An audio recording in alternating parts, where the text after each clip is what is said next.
outlook has actually brightened very considerably for Nigeria. The challenge is not whether the outlook is bright. The challenge is whether Nigeria will take advantage of the improving environment in which she now finds herself. And what is pretty clear is that the external environment looks good. But the key question is going to be, will the domestic policy environment in the run-up to an election take some of the remaining hard decisions that really do need to be taken? I've made the point many a time about two key dimensions. The first is what's going to be the role of prices in resource allocation in Nigeria. We cannot be told that Nigeria continues to spend the better part of ₦1 billion every day in oil subsidy. Call it whatever name you want, augmentation, subsidy. I've heard so many names, had it called so many names. But the point remains that how do we solve that? Second, Nigeria has a multiplicity of rates for her currency. Again, we may say in the short term, these are, I don't want to say inevitable, but these are tolerable. But we have to have a way of transition from where we are to what we consider to be ideal. The fundamental challenge is, I'm not clear we have articulated that ideal so that everybody can see that as circumstances permit us, this is our preferred direction of movement. So that, for me, is the short-term challenge that we really are going to have to face. In the medium term,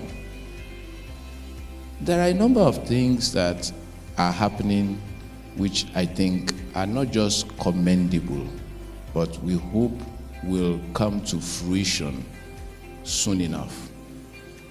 I look at the Nesg's work, especially with the National Assembly. NASBA, the National Assembly Business Environment Roundtable.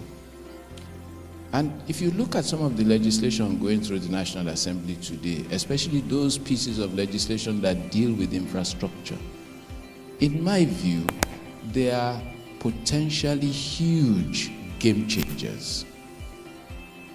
Why? Because I won't say for the first time, but certainly what the National Assembly is aiming at is a scenario that encourages private capital into infrastructure provision. Whether we like it or not, Nigeria is, relative to her requirements, capital deficient. The ERGP is clear, $3 trillion over 3 decades is what we need to spend.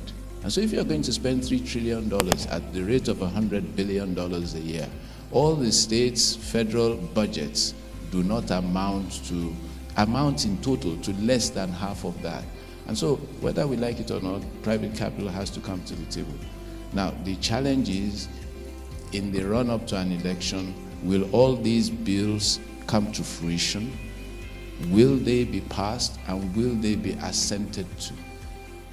For me, the omens look good in the sense that we have seen a concentration by the government on things that ease or promote the ease of doing business. That needs to continue. Nigeria, we've made 24 points gain, another 24 points in each of the next 2 to 3 years fundamentally transforms the nature of this economy. Fundamentally too, if we decide on whether or not the price mechanism and the role for the price mechanism and private capital. And so, as we look, we are clear from the Nesg that the outlook is bright. But we must not make the same mistake that we have done in the past, where growth has not been accompanied by development, unless has it been inclusive. Which is why the theme or the special focus of this report is not just about saying we can grow, we need to grow, but focusing on the inclusiveness of that growth. You cannot have a population that is 79% below the poverty line. That's far too high. It's just too high.